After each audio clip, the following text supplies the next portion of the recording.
Farming in Guild Wars 2 is very important. You get gold from it, experience, spirit shards, currencies, reward tracks, all of these things. And using boosters before a big gaming session of any game mode will give you way more of all the things that I've said previously. So in this video, I'm going to tell you which are these boosters that you can get, which are these buffs, how to get them, and which ones are really worth it for you. Subscribe to the channel for more content like this, go to my Ko-Fi if you want to support me, and let's get into it. Before we start the video, there's going to be 3 things that you're going to be getting from these buffs. Magic Find, that will get you essentially more currency, more gold, more items from each of your kills and events. Experience, that will give you more spirit shards, which are made to get gold, and of course, experience for masteries that you want to level up. And 3, War vs. World on PvP reward track progress. If you don't know about reward tracks, they're essentially these things in Guild Wars 2 for PvP and War vs. World that will be completed the more you play the game mode. And if you have a booster for them, they'll get completed faster and give you the end reward and the rewards in the middle faster as well. So first, we're going to talk about the boosters. You've probably seen this before. You know, the item booster, the experience booster, the magic find booster. I actually don't have any of them, of the magic finds, because honestly, these 2 items, you know, and the magic find booster are kind of hard to get. You don't really get them from a lot of places. You get them from a large achievement chest whenever you get a lot of achievements. You get them from specific account-bound items that you get from the gem store, and you get them from War vs. World for some reason as well, and I had no idea. And of course, also you get them from Battle for Lansarge, which is actually pretty funny. And the magic find boosters, even less things, as you can see here. But you can get most of this boosts by actually using the Candy Corn Gobbler. The only one that you can't get here is the magic find one. But the experience booster and the magic item booster can be gotten by using the Candy Corn Gobbler. And well, in order to get this Candy Corn Gobbler, you have to buy it in the gem store in Halloween, and then you can start using it and just grab here, just buy a few of these buffs with the pieces of candy corn that you can get from the gem store, from the trading post. And look at this, you will get all the boosts ready to go. I have my experience booster, my karma booster, and my item booster. Honestly, in this case, if you have the Candy Corn Gobbler, I would just at any point, if you're gonna start a gaming session, just grab your buffs for War vs. World, for PvP, for PvE, just go for it, right? The experience booster will give you 50% experience in all game types, so you kill something, gonna get more experience, and you also give 50% reward track gain in PvP and War vs. World. Very good for your reward tracks to be faster. Also, 100% bonus experience for kill streaks, for getting more spirit shards, and for more mastery points, right? No mastery points, more mastery experience. If you don't really care about spirit shards though, or experience, I would just not do this in the open world. But of course, if you're doing PvP and War vs. World, you should definitely do this. For the item booster, look at that, 50% magic find, 50% chance of critical crafting experience gain, which is not really that important, and 30% chance of extra gathering strike. So if you're gathering, very, very useful. Of course, also 50% magic find is what you want to have for PvE. It's pretty useful. It will give you more items. I don't think it's really that relevant in other game modes, but it's nice to have it regardless. And of course the karma one, if you really care about karma. And here are the other options, right? The boosters that, if you have them, you can lying around, you can use them. If you don't have the Candy Corn Gobbler, just choose wisely when to use them. Use them when you know you're gonna have a big session of War vs. World or PvP or whatever you're gonna play, right? You also have the Black Lion booster. I actually don't use this one in order to get it, you actually have to pay Black Lion statuettes, which are so useful for different things, for skins and all this stuff.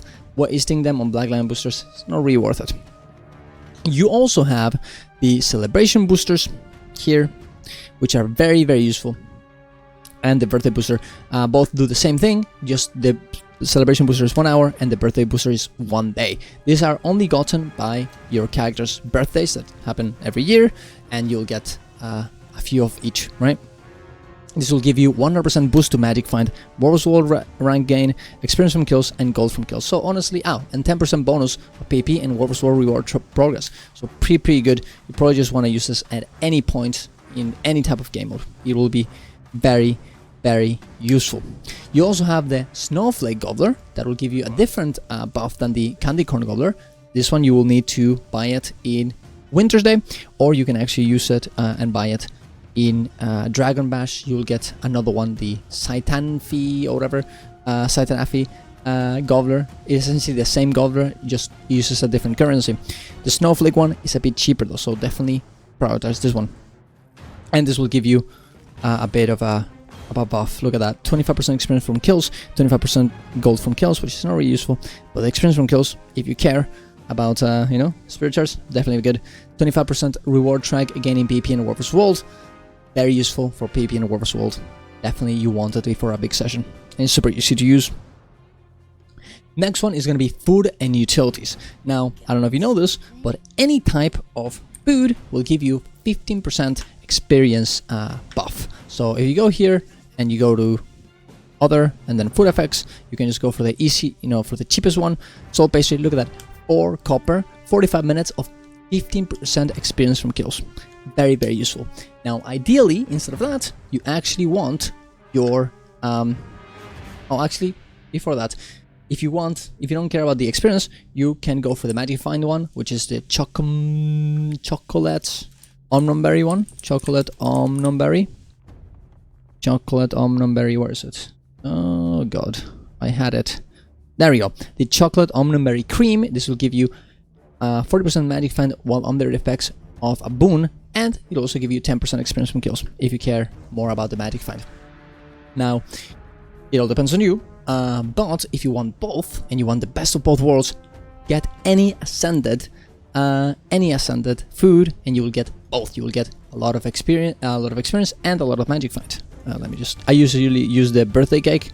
You probably don't have it, but most people do have a layer around on every meta most of the time, or if you're doing Warlord's World or whatever, someone will have it. Sometimes you can probably ask in a big town and someone will have it and they can just put it out for you. You'll grab it, you'll have, boom, 30 minutes of memes, right? Look at that. Experience from all attributes, increases all attributes, karma gains, Magic Find, and experience from kills. Absolutely great. I think it gives you 10% Warlord's World ranking as well. For utility, if you want Magic Find instead, you want to get the flask of pumpkin oil. Let me just do this instead. There we go. You want to get the flask of pumpkin oil, the lump of crystallized nugget, or sharpening skull. Any of these ones will be fine. If you really care, I wouldn't really recommend this, but you can indeed use your primers for food and for utility, and these items will get your utility and food for a 24-hour duration, but these ones are pretty cheap, so I would not really recommend it. You also want to get the fireworks. The fireworks are you get them from during festival, but you can buy them from Trading Post all year round. It'll give you 10% Magic Find and 5% bonus experience. You just use them and you can stack them for 2 hours. It's very, very good if you care about experience and Magic Find, which you should. There's no reason not to get them. They're pretty cheap. Might as well go for it. You also need the enrichments, which you can get from the Laurel vendor. They're pretty cheap here, and let me see. Laurel, where's the enrichment? There's a lot of tabs here. I think it's Warlord's World. No, it's not Warlord's World. Where are they? Oh, there we go. I found them. In Ascended Gear, there you go. You got the enrichments. You have the experience enrichment, you have the magical enrichment for Magic Find, and you have the karma enrichment if you want it as well. I will not go for the gilded enrichment. You can also go for Warlord's World and get enrichments there, and in the Laurel Burn they're there. And I think there's a Warlord's World one there as well, right? Yeah, for the reward tracks if you want that. And this applies for PvP as well. The next one thing is gonna go the tavern buffs from the guild hall. I'm actually gonna go for not my guild, because my guild is not completely upgraded right now, but these ones are very, very good. If you go to any tavern on a guild that is upgraded, you can actually choose on each of your characters a specific buff that will be permanent on your character forever, and unless you change it, right? And this can be applied for anything that you want here. You go here and you talk to the guild enhancement guy. Oh, I need to remember to, I need to be showing this. There we go. And there you go. You can get karma boost, magic fund, experience gain, PvP reward track gain, and world XP gain, and Warzone reward track boost. Anything here, of course, it all depends on what you want. But remember that the Warzone reward track boost is not the same as the Warzone experience gain. This experience gain for Warzone will give you more levels, or achievements and stuff like this. But this one, the Warzone reward track boost, will give you more reward track, which is for gold, right? In here as well, you can get from the guild commendation.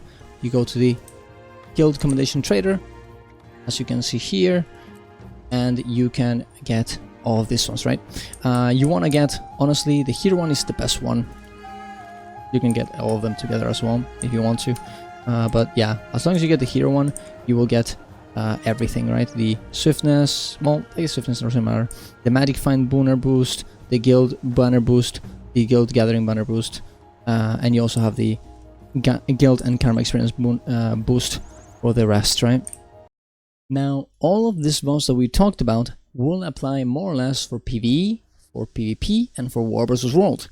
But there are certain specific buffs that will only apply to PvE, and this one specifically is gonna be the rest one that you get from resting on your chair, on any chair for a good amount of time, or in parking your character in the Wizard's Vault or in Arborstone.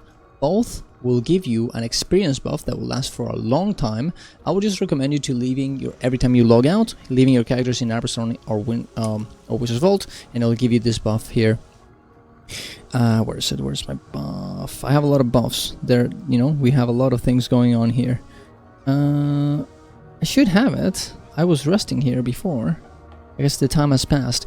But regardless, if you, as I say here, you're resting in the Wizard's Tower. If you rest for 4 hours, you will become well rested and earn bonus experience, which is very, very, very good. Now, of course, if you don't care about spirituals, it's not really needed, but...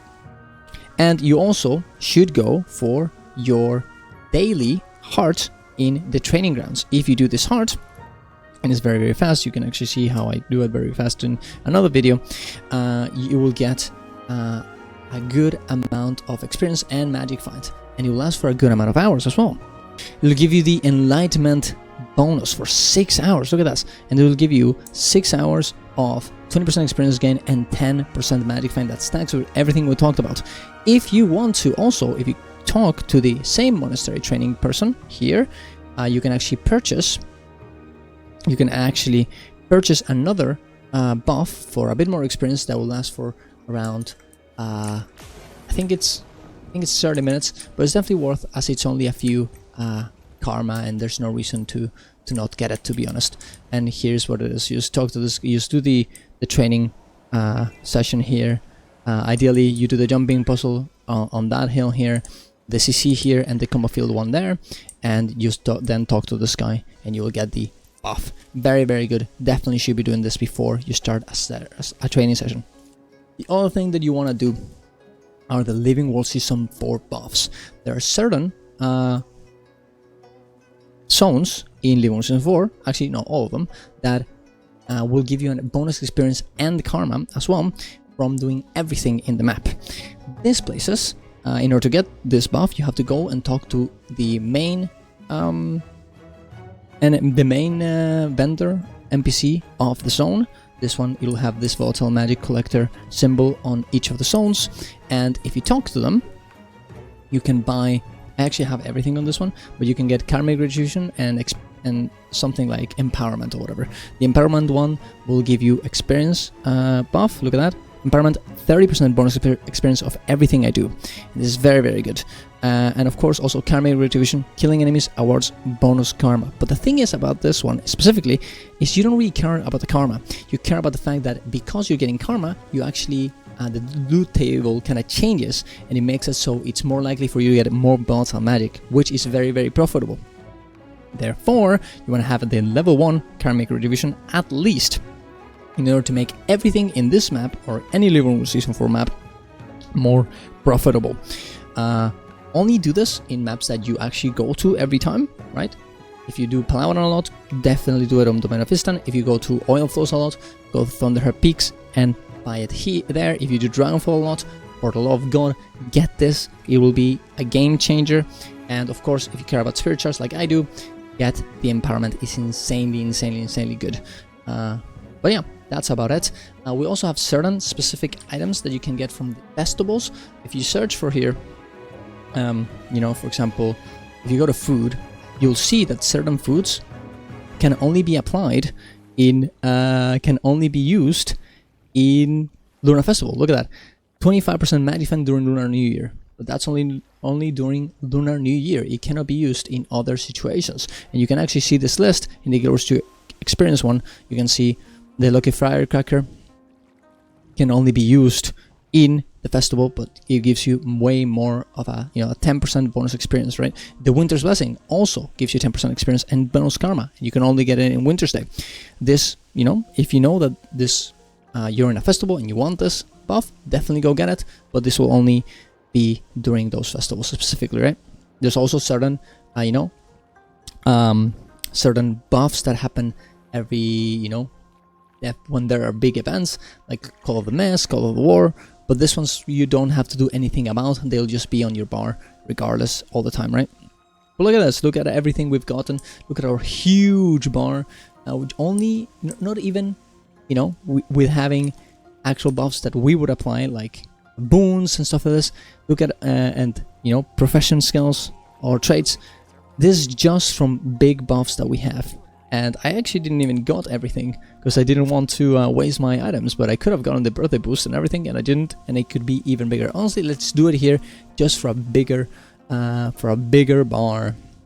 Absolutely huge bar, beautiful, big, and very profitable. If you do this every time you go and start a farming run, you will get insanely, you will get a good amount of gold by just not doing anything. I mean, the same things that you were gonna do anyways, you'll get more profit from them. So definitely remember to do this before you start playing the game and going hard. But tell me if I missed anything, guys. Tell me if I had anything wrong. Subscribe to the channel for more content like this. Go to my coffee if you want to support me. See you guys around. Bye bye.